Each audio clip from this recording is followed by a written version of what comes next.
राधा स्वामी जी। बाणी बाणी अज्ञात अनामी सतनाम सतपुरुष की। आज की सत्संग वीडियो का विषय है संत मत में परम मुक्त जीवन का क्या अर्थ होता है, परम मुक्त जीवन को कैसे जिया जा सकता है, सन्यासी कौन होते हैं, सन्यास का गहरा अर्थ क्या है, नामदान के बाद व्यक्ति को कैसे जीना चाहिए, नामदानी सज्जन सच्चे सत्संगी कैसे बन सकते हैं, गृहस्थ में रहते हुए भी व्यक्ति आध्यात्म की ऊंचाइयों तक कैसे पहुंच सकता है, क्या गलतियां करता है, क्या उसे करना चाहिए, क्या नहीं करना चाहिए। इन सभी विषयों के संबंध में हम आज की सत्संग की वीडियो जो चर्चा है वो आरंभ करते हैं।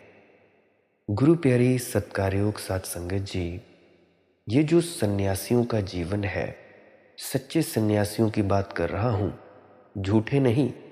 भगमे कपड़े पहनने वाले को साध नहीं कहा जाता, दाढ़ी मूछ बढ़ा लेने वाले को संत नहीं कहा जाता। संत कोई बनता है अपने अंतस में उतरकर, साध कोई बनता है जो साधना करता है, मुनि जो बनता है जो मन के ऊपर चला जाता है।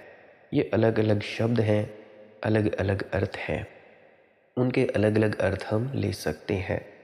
सबसे पहले तो हम परम मुक्त जीवन को जानने से पहले ये जानेंगे कि सन्यास क्या है, नामदानी सज्जन होना क्या है, नामदान के बाद किस तरह की ज़िंदगी जीनी चाहिए। देखो, सन्यास का जो गहरे से गहरा अर्थ है, पहले तो यह कि जो व्यक्ति संसार को घर मानता है वह गृहस्थी है, और जो व्यक्ति संसार को सिर्फ एक पड़ाव मानता है वह सन्यासी है, वह सच्चा मुमुक्षु है, वह सच्चा आध्यात्म की तरफ बढ़ने वाला पुरुष है। संसार मुकाम है, बीच का पड़ाव अंतिम मंजिल नहीं है। ऐसा जिसे दिखाई पड़ना शुरू हो गया वह सन्यासी है। तब वह संसार से गुजरता है, लेकिन वैसे ही जैसे तुम किसी रास्ते से गुजरते हो रास्ते से, बिल्कुल ठीक, लेकिन रास्ते को निवास स्थान नहीं बना लेते। उसी रास्ते से वह आदमी भी गुजर सकता है जिसके लिए रास्ता मंजिल हो गया, जिसके लिए रास्ता मंजिल मालूम पड़ता है। एक ही संसार से हम गुजरते हैं, और जिस व्यक्ति को लगता है कि संसार ही अंत है वह गृहस्थी है। गृहस्थ से मेरा अर्थ है संसार को जिसने घर समझा। सन्यास से मेरा अर्थ है, सच्चे नामदानी सज्जन से मेरा अर्थ है कि संसार को जिसने घर नहीं समझा, सिर्फ मार्ग समझा, राह समझी बीच की, जिसे गुजार देनी है, जिसे गुजर जाना है। निश्चित ही दोनों की दृष्टि में और दोनों के व्यवहार में बहुत फर्क पड़ जाएंगे।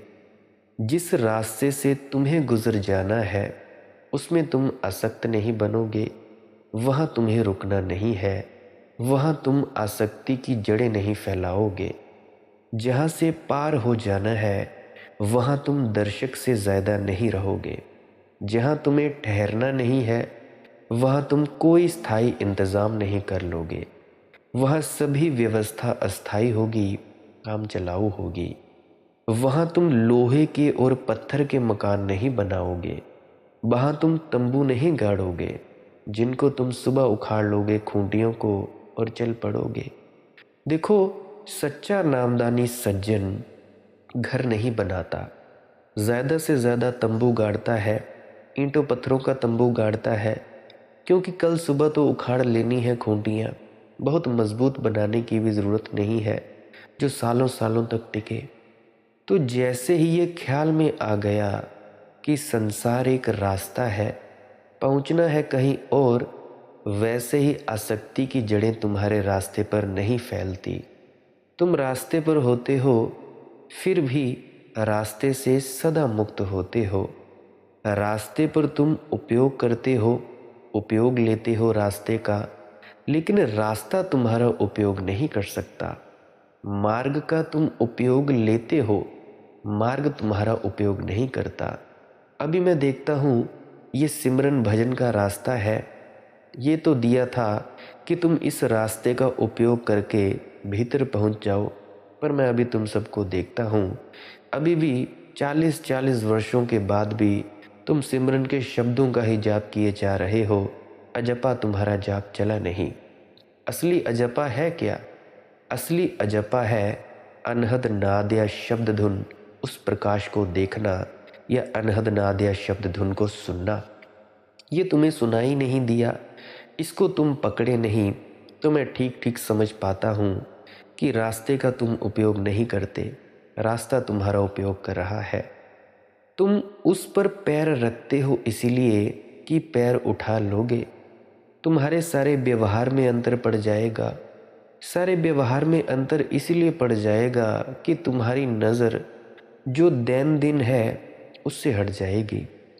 जो रोज़ का काम है उस पर तुम्हारी नज़र नहीं रह जाएगी, उस पर तुम्हारा ध्यान नहीं रह जाएगा। होता है ठीक है, नहीं होता है तो ठीक है। नज़र तो तुम्हारी उस परम उपलब्धि पर है जहाँ पहुँच जाना है, जो हो जाना है। तो सन्यासी भी जीता है यहीं, इन्हीं रास्तों पर। सच्चा सन्यासी इन्हीं मुकामों में जीता है, इन्हीं लोगों के बीच, इन्हीं बाज़ारों में। यही सारी दुनिया है, लेकिन उसकी दृष्टि भिन्न है, उसकी दृष्टि बिल्कुल ही भिन्न है। गृहस्थ का भाव मृत्यु को टाल देने का है सदा, भुला देने का है सदा, क्योंकि मृत्यु का स्मरण उसकी सारी व्यवस्था को नष्ट करता है। तो गृहस्थ मृत्यु को भूलकर जीता है, मैं दूसरा अर्थ करता हूँ। गृहस्थ मृत्यु को भूलकर जीता है, विस्मरण करके जीता है, मानकर जीता है कि मृत्यु नहीं है। एक सच्चा नामदानी सज्जन मृत्यु को अभिमुख रखकर जीता है, सामने रखकर जीता है। वो जफ्फियाँ नहीं डालता इन मकानों से, इन कपड़ों से, इन गाड़ियों से, इन बंगलों से। जानता है कि मृत्यु है। नामदानी सज्जन जो सच्चा है, जो मार्ग पर चलता है, एक साधक जो भी करता है उसमें मृत्यु का उसे सदा स्मरण है। उसके पास बड़े बड़े बंगले होंगे, गाड़ी होगी, फिर भी वो उनसे चिपटेगा नहीं। बेटे बेटियां उसकी भी होंगी, धन दौलत होगी, पर वो चिपटेगा नहीं। बहुत बड़ा फर्क पड़ जाता है। मृत्यु को भूलकर जियोगे तो जीवन की जो क्षुद्रतम घटनाएं हैं वे बड़ी महत्वपूर्ण हो जाएंगी। मृत्यु को सामने रखकर जियोगे तो जीवन की महत्वपूर्ण घटनाएं भी क्षुद्रतम हो जाएंगी। समझो ऐसा कि अभी तुम्हें कोई कह दे कि घंटे भर बाद तुम्हें मर जाना है, तुम्हारा सब व्यवहार बदल जाएगा। सोचा था कि इस आदमी पर मुकदमा करना है, झगड़ा करना है, गिर जाएगा ख्याल। सोचा था इस आदमी ने गाली दी थी, इसको गाली का उत्तर देना है, गिर जाएगा ख्याल। बात खत्म हुई। जब तुम्हें ही घंटे भर बाद मर जाना है, गिर जाना है, तो अब गाली देने का कोई सवाल ना रहा, कोई सवाल नहीं रहता है। मेरे किसी मित्र ने पूछा था कि मैं यानी मनदीप काज क्या करता है, रोज़ी रोटी के लिए क्या करता है। तो मेरे मित्रों, मेरा काम है वीडियो एडिटिंग का। वीडियो एडिटिंग के काम से मेरे घर की रोज़ी रोटी चलती है। तुम निश्चिंत रहो, इसकी चिंता मत लिया करो कि मैं क्या काम करता हूँ। मैं किसी से मांगता नहीं फिरता, मुझे परमात्मा देने वाला है। हुनर दिया है, उस हुनर का प्रयोग कर लेता हूँ और कुछ लोगों की सोशल मीडिया मैनेजमेंट भी कर लेता हूँ। वीडियोस डालना, ऑडियोज़ डालना, इसलिए इंस्टाग्राम, फेसबुक, टेलीग्राम, ये जो भी सोशल मीडिया एप्लीकेशंस हैं इन पर उनकी वीडियोस भी डाल दिया करता हूँ, असेंबल कर दिया करता हूँ, और वीडियो एडिटिंग मेरा मेन पेशा है। तो मेरे ख्याल से अब उस व्यक्ति के हृदय में ठंड पड़ गई होगी जो बार बार यही प्रश्न पूछता है कि भाई क्या काम करते हो रोज़ी रोटी के लिए। तो अभी मैं थोड़ा आगे बढ़ना चाहता हूँ। मैं कहता हूँ कि अगर तुम्हें पता चल जाए कि घंटे भर बाद तुम्हें मरना है, तो इस पता चलने के पहले जो जो चीज़ें तुम्हारे चित्त में महत्वपूर्ण थीं, वे कोई भी चीज़ महत्वपूर्ण न रह जाएगी। और इस पता चलने के पहले जिन चीज़ों को तुम सदा के लिए टाल रखे थे कि कल कर लेंगे, वे सब एकदम से महत्वपूर्ण हो जाएंगी। तो जो नामदानी सज्जन है, सच्चा नामदानी सज्जन है, जो सच्चा सन्यासी है, प्रतिपल मृत्यु को सामने रखकर जीता है। इसलिए मैं सन्यास को साहस कहता हूँ, सच्चा नामदान को साहस कहता हूँ और गृहस्थी को कायर कहता हूँ। कायर से मेरा मतलब यह कि वह जो जिंदगी का बहुत बड़ा सत्य है मृत्यु, वह उसकी तरफ पीठ करके जीता है, भूल कर जीता है, जैसे मृत्यु है ही नहीं ऐसा मानकर जीता है। धोखा है यह, आत्मवंचना है। नामदानी सज्जन जो है वह उसे सामने रखकर जीता है। मृत्यु उसके लिए एक सत्य है। मैं बात कर रहा हूँ सच्चे नामदानी सज्जन की, इन भेड़ चालों वाले व्यक्तियों की बात नहीं कह रहा हूँ। मैं कह रहा हूँ सच्चा नामदानी सज्जन मृत्यु को सामने रखकर जीता है। और जो व्यक्ति मृत्यु को सामने रखकर जी लेता है और डर नहीं खाता मृत्यु का, पलायन नहीं करता, उसकी जिंदगी तो बदलती ही है, बाहर की जिंदगी तो बदलती ही है। मृत्यु को एनकाउंटर करने से, मृत्यु के आमने सामने खड़े होने से उसकी भीतर की आत्मा भी बदलती और जगती है।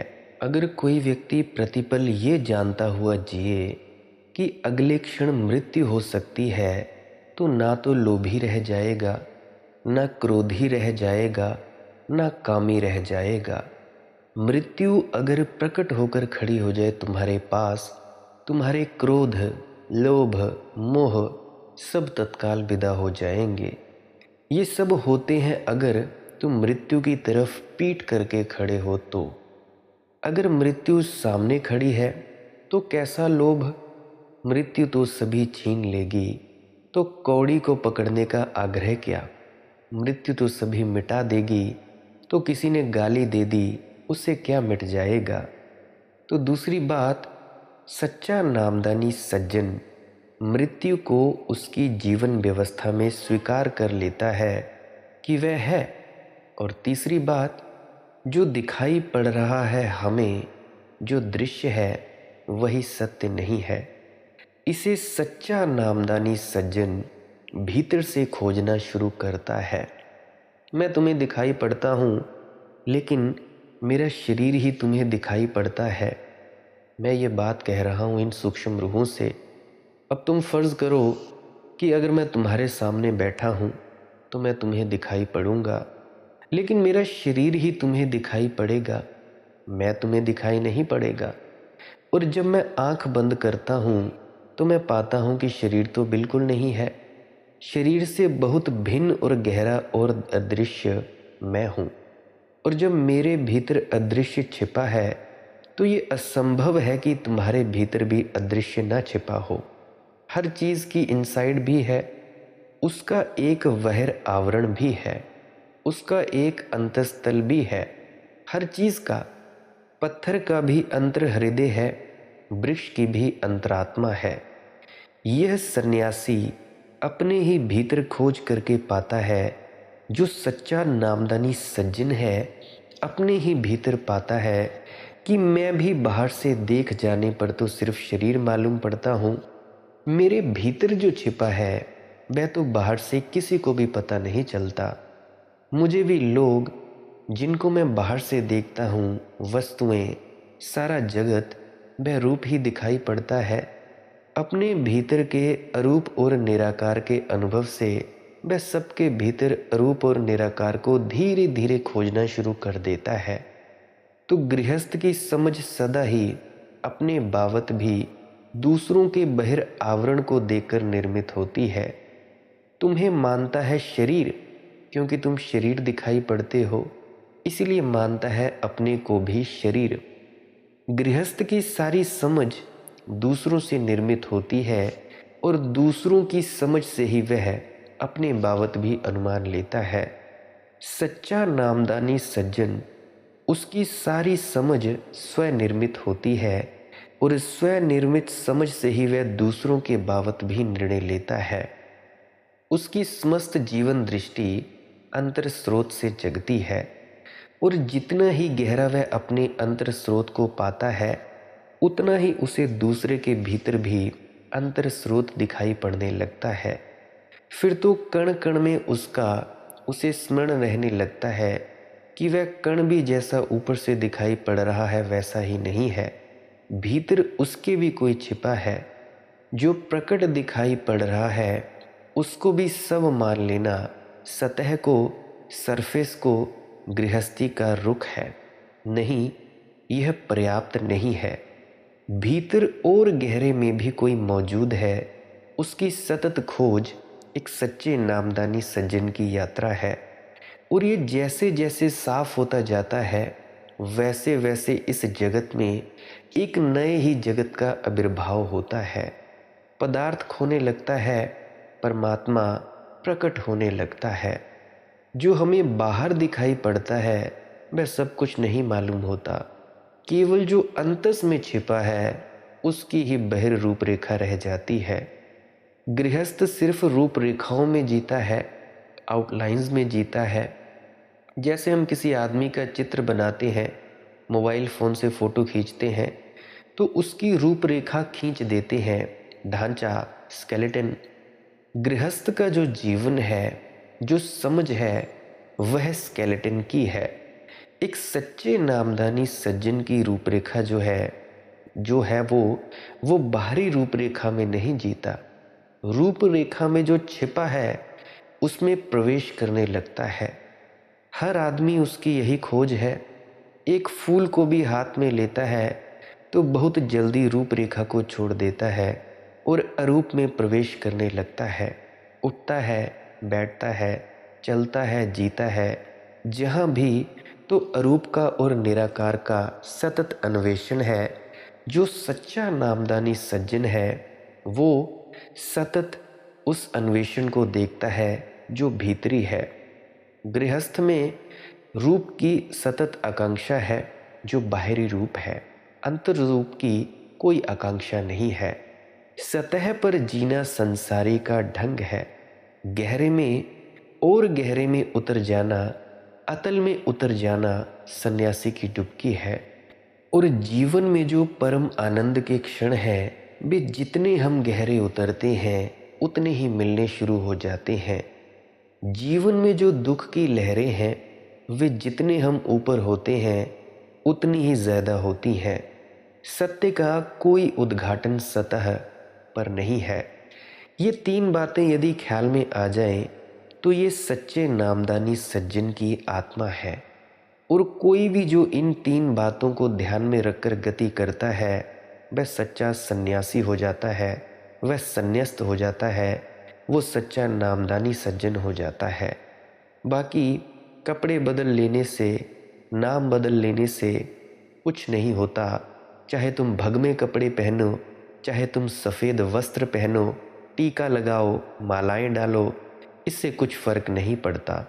ये प्राथमिक रूप से बड़े काम की हैं, अंततः बिल्कुल बेकाम है। अंततः बिल्कुल बेकाम है, प्राथमिक रूप से बड़े उपयोग की है। मनुष्य का मन ऐसा है कि घोषित करते ही उसका संकलन सघन हो जाता है और किसी भी विचार को कृत्य में लाते ही विचार की सुस्पष्टता हो जाती है। इतने समर्थ लोग बहुत कम हैं जो कि विचार का सीधा विचार में स्पष्ट कर पाएं। अब जैसे मैं बोलता हूँ तो क्या तुम सोचते हो तुम वही समझते हो जो मैं कहना चाहता हूँ, जो मैं समझाना चाहता हूँ? नहीं, ऐसा नहीं है। तुम उसको तभी समझ पाओगे जो मैं बोल रहा हूँ जब तक तुम मेरे तल पर आकर ना पहुँच जाओ। और एक बात और है, जब तुम मेरे तल पर आकर पहुँच जाओगे फिर तुम्हें मुझे सुनने की भी ज़रूरत नहीं है। तुम्हें किसी संत सद्गुरु या गुरु के पास जाने की भी कोई ज़रूरत नहीं है, क्योंकि तब तुम अपने रूप को जान चुके होगे, तब तुम अपने भीतर स्थित हो चुके होगे उस शब्द और प्रकाश के ज़रिए, सच्चे नाम से जो तुम्हारा अपना होना है, जिसको आत्मा और परमात्मा कहा जाता है, उसमें तुम होगे। फिर तुम्हें शब्दों की ज़रूरत नहीं, ना मेरी ज़रूरत, ना किसी तुम्हारे बाहरी शारीरिक गुरु की ज़रूरत। फिर तुम और तुम्हारा जो गुरु है वो एक हो जाएंगे। तुम में और तुम्हारे गुरु में कोई फ़र्क नहीं रहेगा। फिर तुम क्यों सुनोगे किसी को, तुम फिर सुनाओगे। जो तुम्हारे भीतर अनुभव हुआ होगा तुम उसे बताओगे, सुनाओगे। तुम्हें प्रेम का विचार कभी स्पष्ट नहीं होगा जब तक कि तुम किसी को प्रेम ना करो। प्रेम जब कृत्य बनेगा तभी तुम्हें स्पष्ट होगा। कृत्य बनते ही ठोस हो जाता है। विचार तो आकाश में उड़ते हुए बादलों की भांति है। उन बादलों में भी पानी छिपा है, लेकिन कृत्य बर्फ जमे हुए पानी की तरह है। जो कर्म है ये बर्फ जमे हुए पानी की तरह है, उनमें भी पानी छिपा है।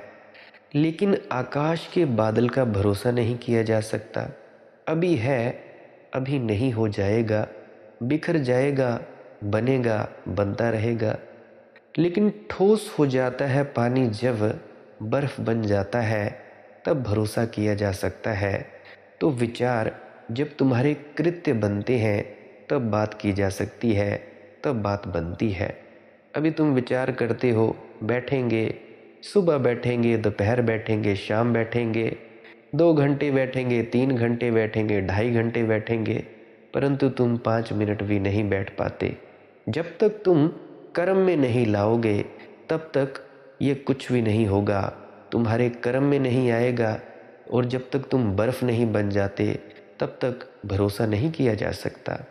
तुम गुरु के द्वारा दी गई चीज़ को परखते नहीं, उसके द्वारा दी गई चीज़ को अच्छे ढंग से करते नहीं। जिस प्रकार से तुम्हें सिमरन और भजन करने का तरीका बताया जाता है तुम करते नहीं हो। मैं बहुतों से मिलता हूँ, कई कहते हैं जी मेरी उम्र 70 वर्ष हो गई है, मैं 30 वर्षों से सिमरन ही सिमरन किए जा रहा हूँ, मुझे तो कभी लगा नहीं कि धुन सुनने को भी बैठना है। ये गलत है। दोनों अंगों को करना है। सबसे ज़्यादा महत्वपूर्ण अंग जो है वो है धुन सुनने का। फिर भी तुम्हें इसको कम करने को क्यों कहा गया है? सबसे पहले तुम्हारे गुरु का जो ख्याल है वो चाहता है कि तुम एकाग्रचित्त हो जाओ। अगर तुम एकाग्रचित्त हो जाओगे तभी तुम आगे धुन को सुनने के काबिल हो जाओगे। अभी तुम देखो, कोई किताब पढ़ने लगो, अभी तुम जैसे मेरी वीडियो सुन रहे हो, तो तुम अगर एकाग्रचित्त नहीं हो तो तुम मेरी वीडियो ना समझ पाओगे, ना इसका आनंद ले पाओगे। हो सकता है तुम बंद कर कर कहीं भाग जाओ। अगर तुम पूरे एकाग्रचित्त होकर इस वीडियो को सुन रहे हो, तुम्हें आनंद भी मिलेगा, हल्का फुल्का ध्यान का अनुभव भी होगा, तुम्हें मज़ा आएगा, बिल्कुल तुम फ्रेश हो जाओगे, तुम इस ऊर्जा से भर जाओगे। मुझे पता है कईयों के कॉल आते हैं कि जब सत्संग सुनते हैं, सुबह सुबह उठते हैं, सत्संग सुनते हैं, तो हमारा शरीर एक अलग सी अलौकिक ऊर्जा से भर जाता है। ये वही कारण है। इसका कारण यही है, एकाग्रचित्त होकर तुम वीडियो को सुनते हो तब तुम आगे बढ़ पाते हो। तो इसलिए मैं कहता हूँ कि भाई सद्गुरु ने तुम्हें सिमरन दिया है एकाग्रचित्त होने के लिए, ना कि उसे चिपकने को। गुरु का शरीर है बाहरी तुम्हें समझाने को, ना कि तुम्हें चिपकने को। ना तो गुरु के शरीर से चिपटो, ना तो इन सिमरन के शब्दों से चिपटो, ना मंदिर, गुरुद्वारा, मस्जिद, ना किसी सत्संग सेंटर से चिपटो, ना किसी डेरे से चिपटो। डेरे में जाओ परंतु वहाँ जाकर ध्यान करो, भजन करो। मंदिर, मस्जिद, गुरुद्वारा, गिरजा, इन चारों स्थलों पे जाओ। मेरे चाहे बौद्धों के मंदिर में जाओ, महावीर के मंदिर में जाओ, जहाँ मर्जी जाओ, आपका लक्ष्य केवल एक ही होना चाहिए, भजन करना, ध्यान में उतरना, मौन में उतरना। बस इसी मकसद के साथ कहीं भी जाओगे तुम्हारा बेड़ा पार होने वाला है, तुम बढ़िया से कर पाओगे। अगर नहीं करोगे, चिपटोगे इन शब्दों से, नामों से, गुरुओं से, गुरुओं के शरीरों से, फिर कुछ नहीं होगा। क्योंकि कई दफ़ा मैं देखता हूँ तुम सवाल जवाब पूछते हो, तुम लोग ही तो हो, सवाल जवाब पूछते हो सदगुरु से, सदगुरु कहता फिरता है गुरु देह नहीं है, गुरु देह नहीं है। 40-50 साल उसको भोंकते हुए हो गए। माफ़ करना, बुरा ना मानना। क्या कर रहे हैं वो? भोंकी तो रहे हैं, क्योंकि तुम मानते नहीं तो तुम्हारे लिए तो वो कुत्ते ही हुए। भौंकते कुत्ते की तरह। वो आए हैं वो चले जाएंगे, मानेगा कोई नहीं। और फिर तुम लोग कहोगे कि भाई हम अपने गुरु की बड़ी इज्जत करते हैं। क्या खाक इज्जत करते हो? थक गए वो 40 साल से, 35 40 साल तुम्हें दिए उन्होंने ये समझाते कि गुरु देह नहीं है, बाहर की देह की इज्जत करनी है, मान सम्मान करना है, पर गुरु से चिपट नहीं जाना है। तो और क्या कहना पड़ेगा। बुरा मत मानना, देखो कोई दिल से मत लगाना। मेरे भी सदगुरु हैं, मेरे अब के मौजूदा है, तुम्हारे पुराने होंगे मेरे मौजूदा है। मेरे भी सदगुरु हैं, कटु वचन इस्तेमाल करने पड़ रहे हैं ताकि तुम जागो। तुम ऐसे ही सुन लेते हो मेरी वीडियोस को भी जैसे कोई लोरी सुना रहा हो। सो लेते हो घड़ी भर क्योंकि दिन भर के थके मांदे होते हो, रात भी थके मांदे होते हो, सोकर उठते हो सपनों में से, फिर तुम मेरी वीडियो सुनते हो फिर से सो जाते हो। ऐसा नहीं चलेगा। जागो, जागो और अपने गुरु की बात मानो, नहीं तो गुरु की बेइज्जती है। तुम्हारी तो है ही बेइज्जती, तुम्हें क्या लेना देना है। फिर कोई गुरु को तुम्हारे को गाली निकाल दे, तुम्हारे कृत्यों को देखकर, तुम्हारे कर्मों को देखकर, फिर तुम्हें बड़ा बुरा लगता है। ऐसे नहीं मेरे मित्रों, ऐसे नहीं प्रेमी सज्जनों। गुरु की बात मानो, पूरी पूरी मानो, पूरी जान लगा दो, जोर लगा दो, 100% दो। अगर तुम्हारा कुछ बना नहीं तो तुम खुद सोचो, क्या तुमने गुरु के द्वारा बताए गए मार्ग को पूरी तरह से जाना, समझा, चले क्या पूरी तरह से? नहीं चले। कोई ना कोई कमी तुम ही में है। अगर तुम पूरी तरह चलते तो क्या तुम आज उस आनंद को नहीं प्राप्त कर लेते? मैं कहता हूँ आधा घंटा भी कोई भजन सिमरन कर लेना तो भाई उसको हल्का फुल्का आनंद की झलक मिल जाती है। और एक बार अगर शेर के मुख को खून लग जाए ना, फिर तो बस मैं मांस ही मांस खाता है। उसी प्रकार से किसी भी साधक को, किसी भी सत्संगी जो कहता है खुद को नामदानी सज्जन को, एक बार आनंद का रस मिल जाए ना, फिर तो वो कहता है बस अब और कुछ नहीं चाहिए, अब बस यही चाहिए। दिन भर के काम वो करता है उथला उथला, घर बार में रहता है, गृहस्थ में रहता है, उथला उथला रहता है, बस इंतज़ार करता है कि कब वो वक्त आए जब मैं बैठूं और फिर से उस अमृत का मज़ा चखूं। ये होती है एक सच्चे नामदानी सज्जन की दशा। पर क्यों तुम नहीं कर पाते? क्या कारण है? वो तुम ही बेहतर जानते हो। मैं क्या बताऊंगा?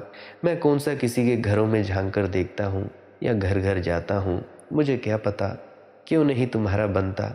और सर खाते हो तुम मेरा, हमारा ऐसा नहीं होता, वैसा नहीं होता, ये नहीं होता, वो नहीं होता। अरे भाई तुम चलो तो सही, मैं भी तो आपकी तरह इंसान हूँ। मैं कौन सा कहीं कोई और ग्रह से आया हूँ, ब्रह्मांड के और ग्रहों से आया हूँ? नहीं आया हूँ। इसी ग्रह में जन्म लिया है और इसी ग्रह में एक ही गुरु से, एक ही मत से चला हूँ। और मतों के बारे में कैसे जानता हूँ? क्योंकि विभिन्न गुरुओं से मेरा मिलना हुआ है। कुछ सूक्ष्म आत्माएं हैं, उन गुरुओं से मेरा मिलना हुआ है। ये सब चीज़ें, जानकारियाँ वो मुझे देते रहते हैं। कहते हैं लोक कल्याण के लिए बता जाओ। मेरा कुछ नहीं है, मैं बता देता हूँ। सच कहता हूँ, मेरा कुछ भी नहीं है। कुछ बातें हैं जो वो बता जाते हैं, मैं बोल देता हूँ ताकि तुम्हारे भ्रम मिटें, ताकि तुम्हारे डर मिटें। और मैं क्या कह रहा था? मैं कह रहा था कोई भी विचार कृत्य बिना घोषणा के नहीं बनता। कोई भी विचार जैसे ही तुम घोषणा करते हो तुम एक खूंटी गाड़ देते हो। जैसे ही तुम घोषणा करते हो कि मैं नामदानी सज्जन हो रहा हूँ, मैं इस सन्यासी होने की प्रक्रिया में प्रवेश करता हूँ, वैसे ही तुम कमिटेड हुए। वैसे ही तुमने अपनी जीवन धारा की एक दिशा और एक फोकस कर दिया। एक स्मरण तुम्हारे भीतर अब घना हो जाएगा। जैसे ही तुम्हें कोई सत्संग सुनाएगा, जब भी तुम कभी शब्दों का जाप करोगे तो तुम्हें उस गुरु की याद आएगी कि उसने कुछ कहा था भाई।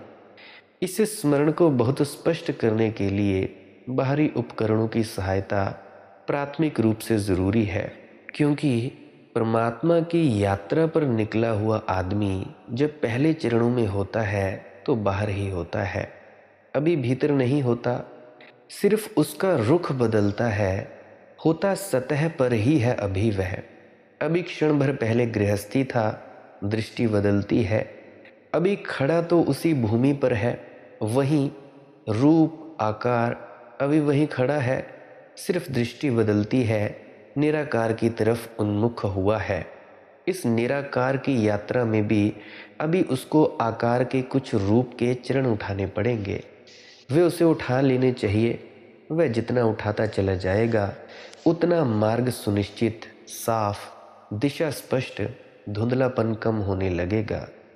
और एक एक कदम तुम उठाते हो, जब छोटे छोटे कदम भी 5-5, 10-10 मिनट भी तुम रोज बैठते हो, तो अगले कदम उठाने की सामर्थ्य तुम में पैदा होती है। अब कोई मेरे पास आकर कहता है, वह कहता है, अजी सिमरन के शब्दों का जाप करने से क्या होगा, आपको क्या हुआ? मैं उससे कहता हूँ कि भाई, सिमरन के शब्दों का जाप करने से एकाग्रता प्राप्त होती है। ये मैं कोई नई बात नहीं कहता, यही सद्गुरु कहते हैं। और हालांकि मैंने उस बात को आजमाया और किया, अब तो मैं पूरे दावे के साथ कह देता हूँ कि हाँ जी, इससे एकाग्रता प्राप्त होती है। इससे पूरी तरह से आपका मन जो है वो एक विचार में आ जाता है। और भी मैं कई दफ़ा कहता हूँ, मन एक विचार में आ गया, फिर भी मन से अभी छुटकारा नहीं हुआ। मन के एक विचार आ जाने के बाद एकाग्रता प्राप्त हुई। उस एकाग्रता में से छलांग लगानी है अनहद नाद शब्द धुन को सुनने की तरफ, प्रकाश को देखने की तरफ। इस शब्द और प्रकाश को पकड़ते पकड़ते आप वहां पहुंच जाओगे जहां आप हो, जहां परमात्मा विराजमान है। ये है। तो मैं कहता हूं, छोटा सा कृत्य भी तुम्हें धुंधलके के बाहर ले आता है। तुमने कुछ भी किया, तुम अभी जैसे सत्संग सेंटरों में जाते हो, तुम कपड़े बदल लेते हो, सफ़ेद पहन लेते हो, तुमने निर्णय कर लिया, घोषणा कर लेते हो कि भाई अभी हम सत्संगी होने की दिशा में अग्रसर हैं। अब तुम्हें कठिनाई शुरू होती है। अब तुम उसी तरह ना जी सकोगे जैसे तुम कल जीते थे। अब अगर उसी तरह जीते हो तो तुम्हारे भीतर गिल्ट और अपराध पैदा होगा। अगर तुम उसी तरह जीते हो, तुम्हारे अंतःकरण में चोट आनी शुरू हो जाएगी। तुम्हारा खुद ही मन कहेगा कि क्या करते हो, किससे तुमने कहा था कि भाई तुम सत्संगी होने की दिशा में अग्रसर हो जाओ। तो जैसे ही तुम छोटा सा भी कदम उठाते हो, वैसे ही तुम्हारी पिछली दुनिया से संबंध क्षीण होता है और नई दुनिया से संबंध जुड़ता है। एक छोटा सा कदम भी नई दुनिया से संबंध जुड़ा देता है। एक और बात मुझे याद आती है कि हम अपने डर प्रकट नहीं करना चाहते। बहुत से हैं जो नहीं बताते हमारा गुरु कौन है, कहाँ जाते हैं, कहाँ नहीं जाते हैं, क्योंकि वे सोचते हैं कि गुरु का नाम जानने से हम किससे सीखते हैं, कुछ होने वाला नहीं है। आदमी के मन में जो बड़े से बड़े धोखे हैं, वे उसके रैशनलाइजेशन से हैं। हर चीज़ को न्याय संगत बनाने की चेष्टा से चलते हैं। वह कहेगा, नहीं मुझे तो कोई डर नहीं लगता, किसी का नाम बताने से डर नहीं लगता, मैं कहाँ जाता हूँ वहाँ डर नहीं लगता। हालांकि रास्ते पर दो आदमी हंस दे ना, तो फिर वह दिन भर चैन से नहीं रह पाता। वह कहेगा, मुझे डर नहीं किसी का, लेकिन चार आदमी रास्ते पर घूर कर देख लें तो उसकी आंख उसकी छाती पर चुभ जाती है। एक प्रश्न था मेरे मित्र का कि पिछली वीडियो में आपने कहा कि एक पॉइंट होता है हमारे अंतस में जहाँ पे संकल्प होता है और जो हम मांगते हैं वो मिलता है। क्या आप कोई ऐसी तरकीब बता सकते हैं कि संकल्प शक्ति को कैसे बढ़ाया जाए? देखो मेरे मित्र, संकल्प को बढ़ाना हो तो एक ही रास्ता है, संकल्प करना शुरू कर दो। कुछ ऐसी चीज़ें हैं, जैसे कि किसी को दौड़ने की ताकत बढ़ानी है तो क्या करे, जितना दौड़ेगा उतनी ताकत बढ़ेगी, जितनी ताकत बढ़ेगी उतना दौड़ेगा, बस ताकत बढ़ती चली जाएगी। तुम्हें जो भी करना है वह करना शुरू करो। अगर तुम्हें संकल्प बड़ा करना है तो संकल्प करने की कोशिश करो। छोटे छोटे संकल्प करो और उन्हें पूरा करो। और इतना ध्यान रखना कि जो संकल्प करो कि उसे पूरा करना है, फिर तो करना ही करना है, नहीं तो संकल्प बढ़ेगा नहीं और घट जाएगा जितना था। इसको ख्याल में रखना। अभी जैसे तुम सोचते हो कि 2.5 घंटे भजन सिमरन करूँगा, वो तो होगा नहीं, एकदम से नहीं होता किसी का भी। तो तुम संकल्प करो कि आज मैं सिर्फ 2 मिनट ही भजन सिमरन करूँगा या करूँगी। जब तुम बैठ जाओगे तुम्हें खुशी होगी कि अजी हमने 2 मिनट बैठे। फिर तुम अगले दिन फिर से बैठ जाना 2 मिनट, सुबह शाम दोपहर बैठते जाना। फिर 5 मिनट का संकल्प करना कि आज तो मुझे 5 मिनट बैठना है। अगले दिन 10 मिनट का कर लेना। ऐसे बढ़ाते बढ़ाते धीरे धीरे बढ़ाना है, मध्यम मध्यम गति से। थोड़ा अपने शरीर को जितना लगता है कि हम इसे झेल सकते हैं उतना उतना बढ़ाते जाना है। अब जैसे तुमने तय किया कि आज खाना नहीं खाऊंगा, तो फिर नहीं खाना खाना, नहीं तो तुम और पीछे पहुंच जाओगे। क्योंकि अगर तुमने खा लिया तो तुमने संकल्पहीनता का अभ्यास किया। अभ्यास तो हुआ ही, तो उससे तो बेहतर है तुम संकल्प ही मत करना। उससे तो तुम चुपचाप खाते रहना। लेकिन अगर तय करो तो फिर उसे निभाना फिर कितना ही कठिनाई हो, क्योंकि नहीं तो दो में से कुछ एक घटित होगा। अगर तुमने भोजन कर लिया संकल्प लेकर, तो तुम और संकल्पलीन हो जाओगे। जितने तुम संकल्प लेने के पहले थे उससे भी पीछे गए। अब तो तुम्हारा आत्मविश्वास और कम हो जाएगा। अब तो तुम जानोगे कि मेरी तो कोई ताकत ही नहीं है, मैं तो मर गया। इतना सा छोटा सा काम मुझसे नहीं हो सका, मैं किसी दीन का नहीं। इससे तो पहले ही बेहतर थे, कम से कम इतनी दीनता तो ना थी। इतना तो ख्याल था कि चाहूँगा तो कर लूँगा, अगर वह भी ना रहा। तो संकल्प करो तो पूरा करना, छोटा करना लेकिन पूरा करना। कोई बहुत बड़े संकल्प लो ऐसा ज़रूरी नहीं है। दीवार की तरफ मुंह करके तुम खड़े हो गए हो, मत देखना 1 घंटे दीवार से हटकर। हालांकि पीछे कोई अप्सराएं नहीं नाचने आ जाएंगी और ना कोई स्वर्ण की वर्षा होगी, लेकिन घंटे भर दीवार की तरफ देखना भी मुश्किल हो जाएगा। वह मन कहेगा देखो पीछे। हालांकि इतने दिन से पीछे देख रहे थे, वहां कोई है नहीं। मन कहेगा कि देखो पीछे, पता नहीं क्या हुआ जा रहा है, कुछ नहीं हुआ जा रहा है। तो फिर 1 घंटे दीवार की तरफ देखना तो दीवार की तरफ ही देखना। फिर सच में ही पीछे कुछ हो जाए तो भी मत देखना। घंटे भर के बाद तुम सबल होकर बाहर आओगे। तुम्हारा संकल्प बढ़ चुका होगा, तुम्हारा आत्मविश्वास बढ़ चुका होगा। तुम जानोगे तुम कुछ कहो तो कुछ कर सकते हो, तुम भरोसे के योग्य हो। तुम अपनी ही आंखों में ऊपर उठ गए होगे, दूसरे की आंख का सवाल नहीं, तुम्हारी आंख में तुम्हारे ऊपर उठने का सवाल है। हम उल्टे काम में लगे रहते हैं, हम दूसरे की आंख में ऊपर उठने में लगे रहते हैं और खुद की आंख में हमारी कोई इज्जत नहीं होती। और ध्यान रखना, जिसकी अपनी ही आंखों में कोई इज्जत नहीं है, इस जगत भर की इज्जत भी मिल जाए तो भी किसी काम की नहीं है। हम अपनी ही आंखों में दीन होते हैं, और दीन इसीलिए होते हैं कि हमने कभी अपनी आंख में श्रेष्ठतर ऊर्ध्वगामी कोई संकल्प की यात्रा नहीं की है, और कभी करने की कोशिश की है तो सदा पराजित हुए हैं। तय किया है क्रोध नहीं करेंगे, क्रोध कर लिया है। तय किया है ये नहीं करेंगे, कर लिया है। तय किया है ये करेंगे, वह नहीं किया है। तय किया है चुगली नहीं करेंगे, निंदा नहीं करेंगे, वह किया है। बस पिघलते चले गए, टूटते चले गए। जब कोई मुझसे पूछता है संकल्प के लिए क्या करें, तो उसका ख्याल ऐसा होता है कि संकल्प बढ़ाने के लिए संकल्प के अलावा कुछ करना पड़ेगा। नहीं, समझे ना, संकल्प बढ़ाने के लिए संकल्प ही करना पड़ेगा। प्रेम बढ़ाने के लिए प्रेम ही करना पड़ेगा। ध्यान बढ़ाने के लिए ध्यान ही करना पड़ेगा।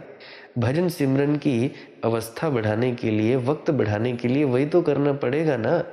इसमें उपाय नहीं है, कोई दूसरी चीज़ से सहायता मिलने वाली नहीं है। तुम्हें वही करना पड़ेगा जो तुम चाहते हो, उसको करो। यानी जब आदमी को साइकिल चलानी सीखनी है, क्या करना पड़ेगा? साइकिल चलानी पड़ेगी, गिरना पड़ेगा, उठना पड़ेगा, चलानी पड़ेगी। चलाने से ही चलाना आएगा, कोई और अतिरिक्त उपाय नहीं है। जीवन में प्रत्येक चीज़ को करो तो वह विकसित होती है, ना करो तो वह अविकसित रह जाती है। और ध्यान रखना, जब तुम नहीं कर रहे हो तब भी कुछ विकसित होता है, विपरीत विकसित होता है। वह धीरे धीरे तुम्हारे ऊपर बैठना चला जाता है। बैठना शुरू हो जाता है। तुम्हारी जिंदगी भर का अनुभव कहता है कि संकल्प तो कभी किया नहीं, ये भी तुम्हारा संस्कार बन गया, या कभी छोटा मोटा किया तो पूरा हुआ नहीं। तो बहुत बड़ा संकल्प मत ले लेना एकदम से, जिसको तुम पहले से ही जानते हो। और अक्सर यह होता है, जो लोग भी संकल्प की यात्रा पर निकलते हैं अपनी सीमा के बाहर संकल्प ले लेते हैं। तुम्हारा मन ही तुम्हें समझाता है कि हाँ ले लो, और लेकर फिर तुम फंसते हो, फिर गिरता है। फिर तुम्हारा ही मन कहता है कि अब छोड़ो, कोई किसी की गुलामी थोड़ी ही है, अपना ही लिए हुआ है, अब छोड़ो। और मन ऐसा क्यों करता है? मन ऐसा इसलिए करता है कि जितना तुम्हारा संकल्प बड़ा होगा, मन तुम्हारा उतना ही छोटा हो जाएगा। जिस दिन संकल्प पूर्ण होगा, मन मर जाएगा, मन बच नहीं सकता। मन और संकल्प विरोधी चीजें हैं। मन तुम्हारी कमजोरी का नाम है और संकल्प तुम्हारी आत्मा का नाम है। मन तुम्हारी बीमारी है, संकल्प तुम्हारा स्वस्थ है। इसलिए तुमने अगर मन को मारना है तो रोज 2 मिनट से शुरू करो, 2 मिनट से 3 मिनट, 3 से 4, 4 से 5, 6, 7, 8, 9, 10, बढ़ाते बढ़ाते 2.5 घंटे तक बढ़ाओ। एकदम से नहीं सोचो कि 2.5 घंटे ही बैठेंगे, बस इतना सोचो 5 मिनट बैठेंगे, 10 मिनट बैठेंगे। मुझे कैसे फ़ायदा हुआ मैं उसकी बात तुम्हें बताता हूँ। मैं कुछ ज़्यादा आत्मा परमात्मा की बातें नहीं करना चाहता, मैं वो बात करता हूँ, प्रैक्टिकल बात, अभ्यास की बात। परमात्मा तो तुम्हें मिल ही जाएगा। If you will follow the process then you will get the definitely results, you will get the definite results. अगर तुम उस चीज़ को फॉलो करोगे, प्रोसेस को, तो मिल ही जाएगा रिजल्ट, क्यों नहीं मिलेगा। अगर चाय बनाने की जो प्रोसेस है, चाय बनाने की जो विधि है, अच्छे ढंग से करोगे तो चाय तो बन ही जाएगी, क्यों नहीं बनेगी, बन तो जाएगी। उसी तरह से मैं ज़्यादा आत्मा परमात्मा की बातें नहीं कहता, मैं बस इस प्रोसेस की बात करता हूँ, विधियों की बातें करता हूँ, प्रक्रियाओं की बातें करता हूँ, वो तो मिल ही जाएगा। तो मैं कहता हूँ कि तुम 2-2, 3-3 मिनट तक बैठो, उड़ जाओ, फिर बैठो, फिर उड़ जाओ।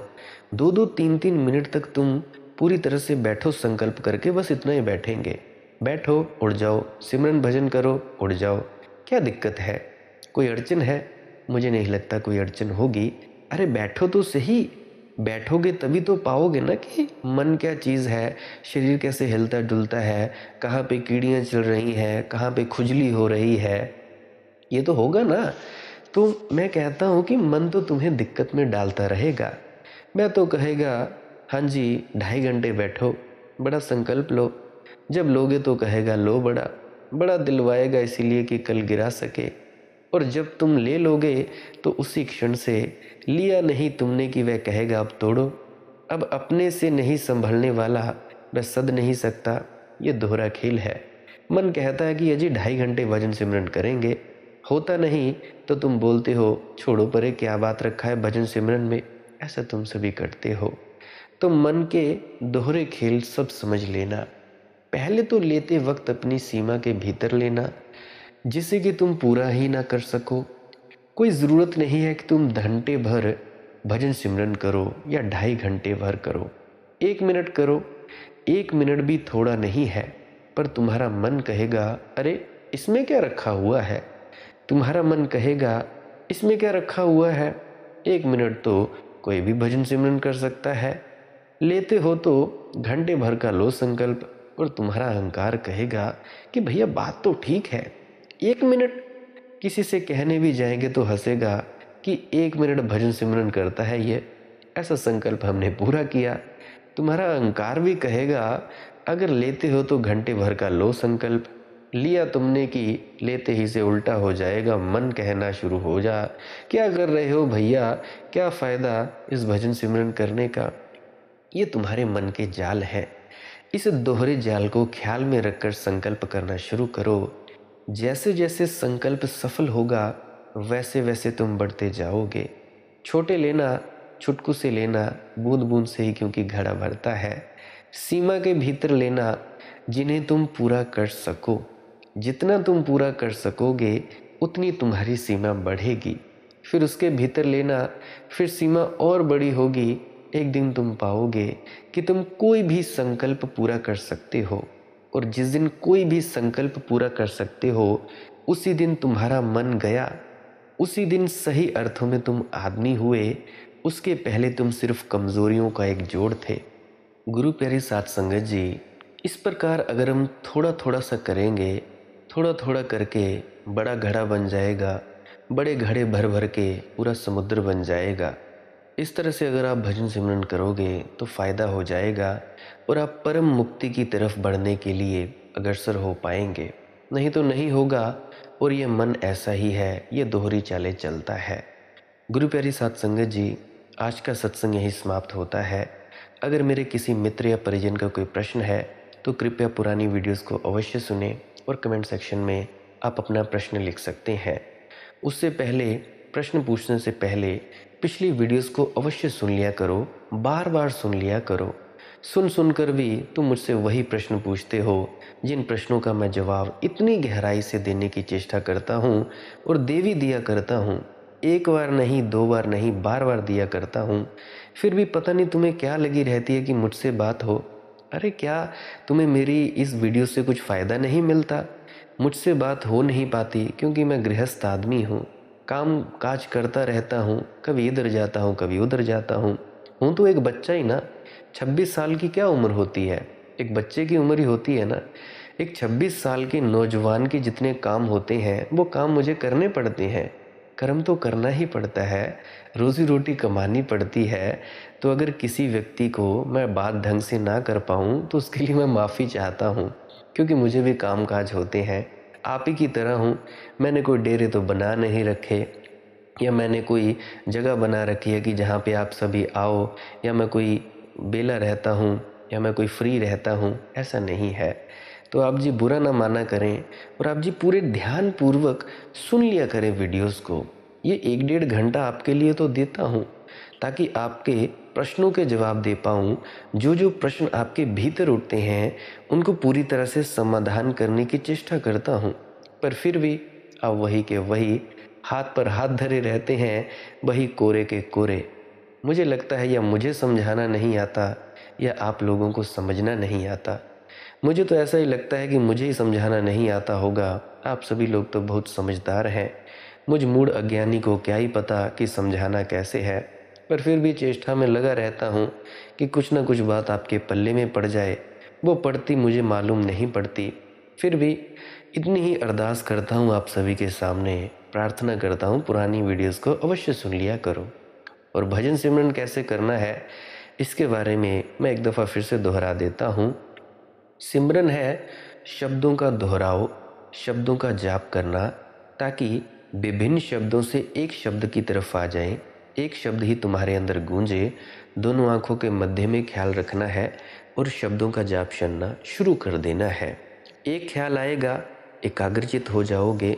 उसके बाद अगला स्टेप शब्द धुन को सुनना है। शब्द धुन को सुनते सुनते ये सीटी जैसी आवाज़, साई साई जैसी, टींटी जैसी, झिंगुर जैसी आवाज़, इसको सुनते सुनते लीन हो जाना है। लीन हो जाओगे, अब वहीं फेंक दिए जाओगे जहाँ तुम हो, जिसको सचखंड का परमात्मा कहते हैं या जिसको सच्चा नाम कहते हैं। जो सच्चा नाम है वो वही है जो तुम हो। वहाँ फेंक दिए जाओगे जहाँ तुम हो।